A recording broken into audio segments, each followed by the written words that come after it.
Good morning, everyone. As you can see, I'm making myself a cup of coffee. This is going to be coffee cup number 2.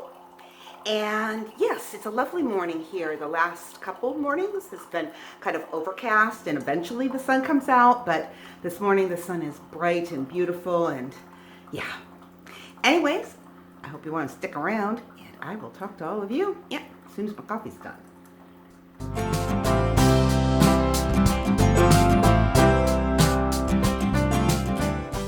So here we are, and as you can see behind me through the doors here, that the project is getting done. But this week, they haven't even been here. Nobody's been here to work on it because, yes, the wonderful supply chains of products that we need to finish, which is mainly the vinyl, which is a petroleum product, and that is part of the delay, just needs to be delivered so that we can continue, because the siding on the side of the house, and well, you know what? Let's go outside and I'll show you. I don't know how good the lighting is, but they filled in all the dirt here that was, because they had to dig out for the sidewalk, and then they filled in the dirt here and they put in a window well there because we never had one, and he wanted to build up the dirt so it would just ever so slightly have a slope coming down. So that's what he's done. And then over here they put in for the downspout, because we're going to need a little downspout coming across there. So anyways, at least the dirt got filled in, but I tell you what, that is really difficult for my dogs to not get a mess.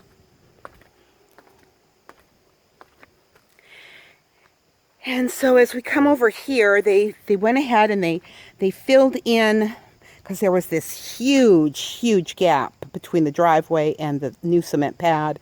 And so they got all that filled in. They brought in stone, and then they brought in some, I don't know, it's not bank gravel, but it's something that's supposed to pack down. And what we decided to do, because of the wood, my husband, we still heat our home with wood. And gosh, I hope that the sun isn't too bright and you're able to see this. But there is now extended the driveway all the way to the back, so that back behind the shed where the wood goes and where my husband, the outdoor furnace is, this will be able to take the semis. And they dug all this out and they put down a good base of stone, and then they put down, I don't know what else they put down, but they put down something else that's supposed to pack.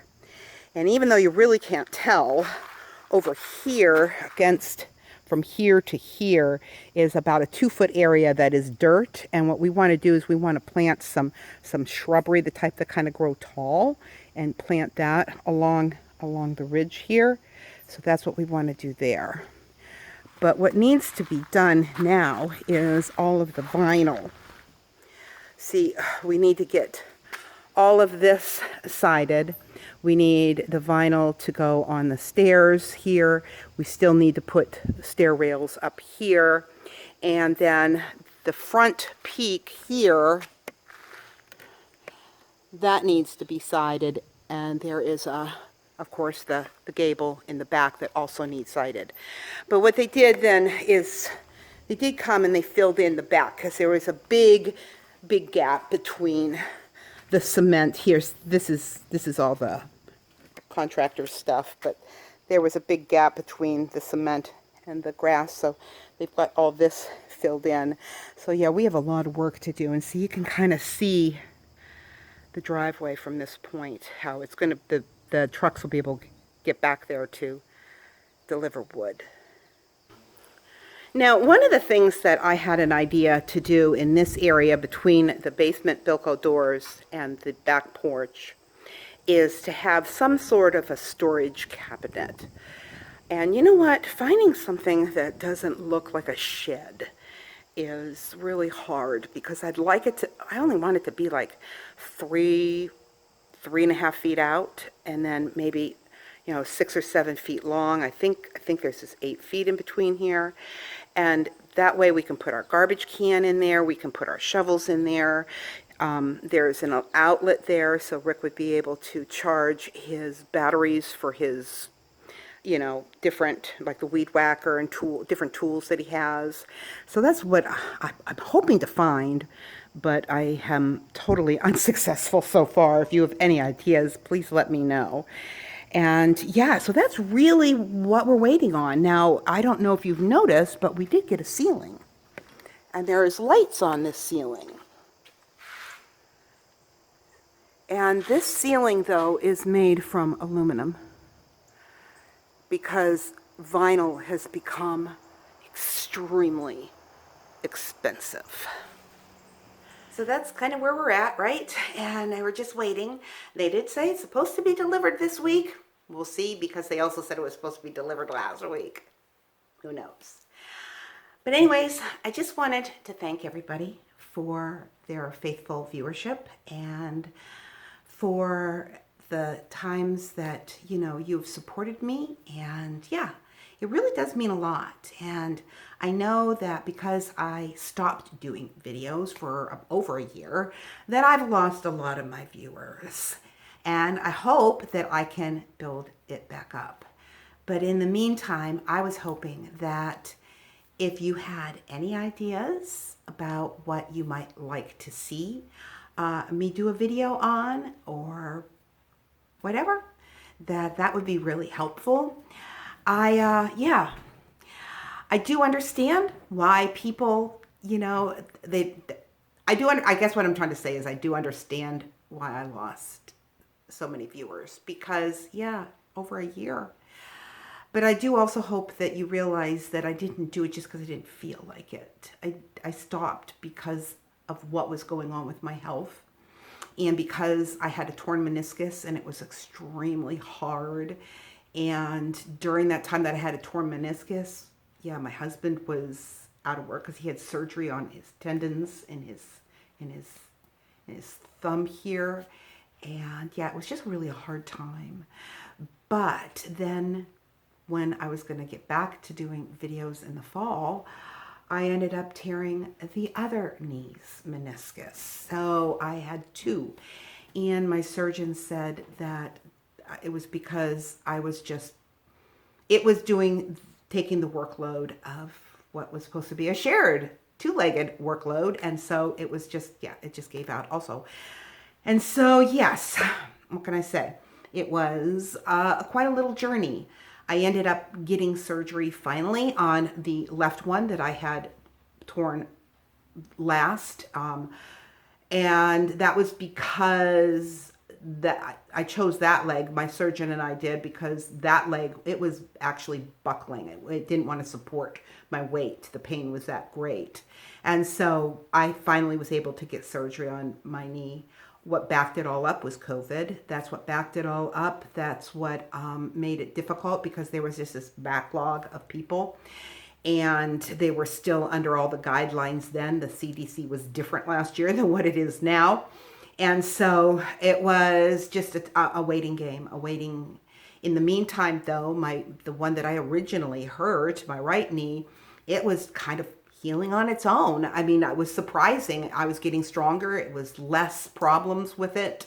And so, yeah, it was a blessing, because I could get the surgery on my left knee and still be able to walk. That's always a good thing, isn't it? I still have problems with stairs. I still have problems getting up and down. I still have problems where, as the day wears on, yeah, the aches and the pain will kind of increase a bit. And I still have to be careful. Now I don't wear my watch in order to make sure I have enough steps. Right now I'm at the place where I make sure that I don't get more than a certain amount of steps, because I will be in a real heap of hurt if that happens. So yeah, but every day it's getting better, and every day it seems to be getting stronger, and that's a good thing, and God has been faithful. But anyways, I just wanted to kind of share that with you, and yeah, we're going to move on to the devotion, and yeah, I hope you enjoyed this, and yeah, I think it's a pretty good devotion.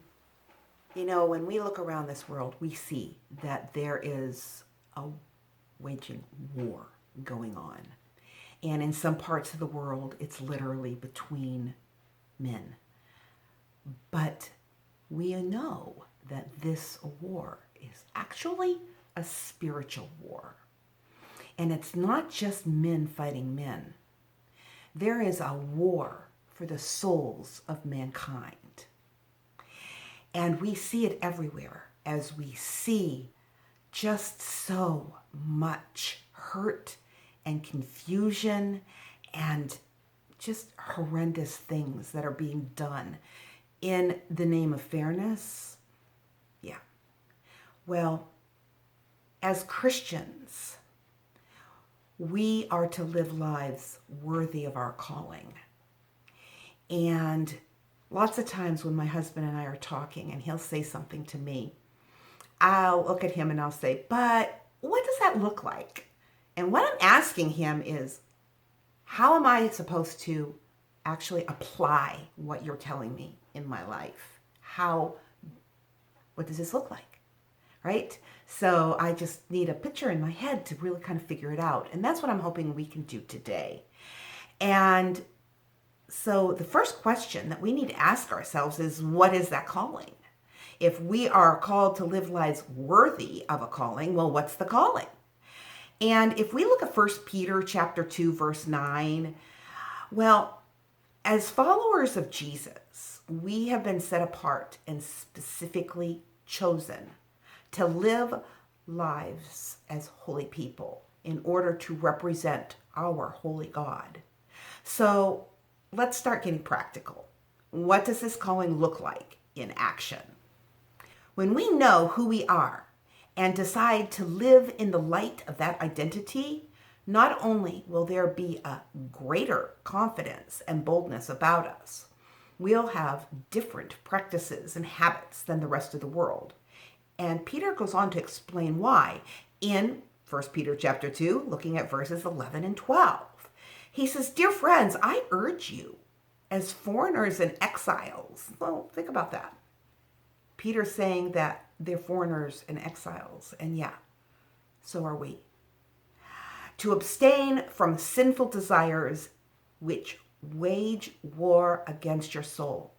Live such good lives among the pagans that though they accuse you of doing wrong, they may see your good deeds and glorify God in the day he visits us. And I'm reading, actually, that was from the NIV. Peter points out this choice each of us have to make. Each of us, we have to decide to make this choice. No one can make it for us. And no, God doesn't sprinkle magic pixie dust down on us to make us decide. We will choose to follow our own desires, or we will choose to follow Christ. We choose to obey what our flesh wants, or we choose to obey our Heavenly Father. You see, here's the thing. The idea of obedience can get a bad rap in our culture today. And let's be honest, it's pretty hard to submit to someone, especially when we've experienced pain, we've experienced abuses of power, and people taking advantage of us. And that's not okay. But that's not how it is when it comes to obeying God. When we obey and follow him, we stay connected with the very source of life, peace, and true fulfillment. But when we obey and follow our own desires, we end up in a very different place. And Paul explains this in Romans chapter 6, verse 16. And this is going to be, I'm going to read this from the New Living Translation. Don't you realize that you become the slave of whatever you desire to obey? You can be a slave to sin, which leads to death, or you can choose to obey God, which leads to righteous living. There's that word again. Choose to obey. In our world today, we see many people as objects for their own needs, their own pleasures, instead of people to be loved, cared for, and treated with dignity. And that's not okay. People deserve to be treated with respect and dignity. When Jesus came, he constantly elevated people. He reminded us what it means to be human, to have dignity, to have value, to be people invited to partner with God in bringing goodness and beauty to the world by being imitators of Christ. We are to imitate Christ. So no, it's not the old, I hear so many people say, well, I will give them respect when they earn the respect. No, that wasn't the way Christ did it. They didn't respect Christ, but Christ still respected them. So keep that in mind. We are to be imitators of Christ. You see, that's who you are. You are Christ's ambassador. Even when you are commenting on a video or on a Facebook post or you're tweeting a response, you are representing Christ. Obedience to God is so much better than obedience to anyone or anything else. Obedience to those other things, to your own desires, may feel good at the moment, but it always ends in pain and death. So choose obedience. Choose to treat others the same way that God, through Christ, has treated you. I hope that you think about this, because I see far too many people who call themselves Christians, and I'm sure they are, that allow themselves to leave comments on people's videos and on Facebook and other places that, no, it's not good. It's not right. And they're not being a good ambassador for Christ. Anyways, God bless, and I will see everyone in the next video.